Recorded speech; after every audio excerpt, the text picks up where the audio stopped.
The Conference of the Non-Governmental Organizations, CONGOS, today held its 2024 Annual General Meeting in Benin City. Addressing the audience, Chairperson Mrs. Sabina Idowu Osehibo emphasized the intermediary role of CONGOS between the people and the government, highlighting the importance of recognizing civil society organizations, CSOs. She mentioned the necessity for consistency, transparency, and ethical accountability within CSOs, urging them to resist corruption regardless of governmental involvement. Being able to position yourself in such a way that your voice never gets swallowed up. You know, it's very possible for us to lose our voices through compromise. As civil society organizations, we cannot afford to compromise and lose our voices. When we do that, the people we represent will suffer. And we don't want our people to suffer. So it is imperative that whatever we do, we are conscious of that. And for the conference as a body, in relating with government, it has to be done in a very consistent, transparent manner. That at any point in time, you are accountable, both to members of the conference and other stakeholders. So you don't give room, you don't give position for anybody to be able to say this or that. Dr. Bartolome, president of CONGOS, acknowledged esteemed guests and discussed the significance of the award presentation event. Another unique thing about this 2024 AGM is that we are not just giving award as in our tradition, but we are actually giving award to members who over the years, CONGO with 17 years this year, these members have been there from the one till tomorrow. They pay their dues, they attend meetings, they participate in programs. These young members, this to serve as moral poster for them to support CONGOS in all the forms they have been doing. Therefore, I want to thank member organizations for the support you have given CONGO over the years. I want to thank all members that we are invited and present here today. I want to urge them to come forward and register with CONGO. Once again, on behalf of the Executive Council, I want to welcome everybody this year. Speaking to some executive members and attendees of the Conference of Non-Governmental Organizations in the annual general meeting, they bear their mind on the need for continuity, what sustainable development is about, and their take-home from today's annual meeting. We come together to reflect on what we have done, how we do it, and how we can improve. And today was a success, and we learned a lot of things. That the key speaker says, he said that we should learn how to sustain the good work we have started.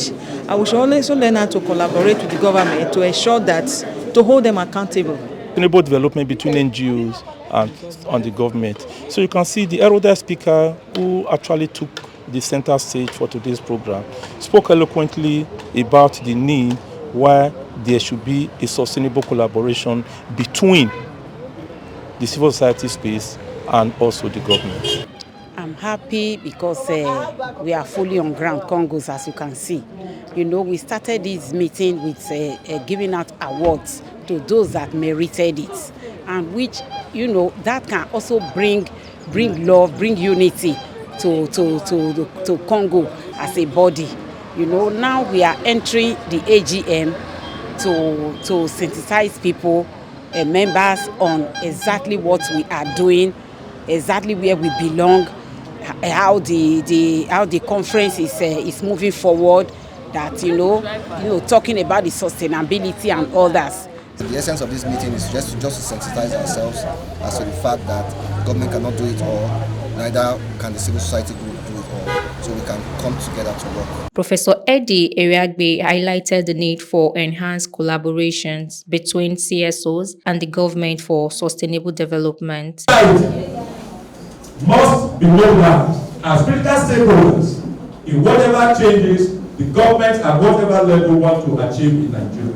On their part, members of civil society, no matter the intimidation or harassment, that come with undemocratic forces under the present democratic dispensation should remain resolute. They should remain determined. They should be undeterred. And of course, they should be tenacious. It is in so doing that there will be effective collaboration between them and the government in achieving and sustaining development in our state and indeed in Nigeria. The leadership should always remember that history is ultimately on the side of the good that will always prevail over evil.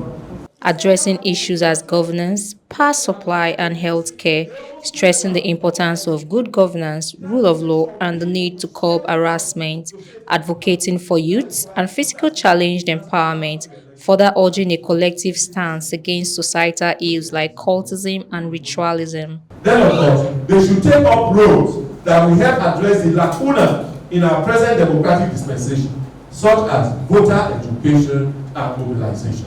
They should, through the specialized engagements of some organizations within the civil society community, address such issues that are imperative for the eventual emancipation of our society. And that they should be more active in mobilizing resources to assist those that are disadvantaged in our society, especially the physically challenged and unemployed youths. So what we are telling is, and then they should be pragmatically engaged in the training and retraining of youth, with a view to refocusing them on the importance of the spirit of resourcefulness, creativity and adaptability to the realities of our time, nurturing and sustaining the spirit of entrepreneurship. And they must mobilize against such vices as cultism, rituals or ritualism, and other forms of anti-societal acceptable norms. The event concluded with a moment of silence for deceased CSO members. The CSO space. May their soul rest in peace. And an award presentation to deserving individuals.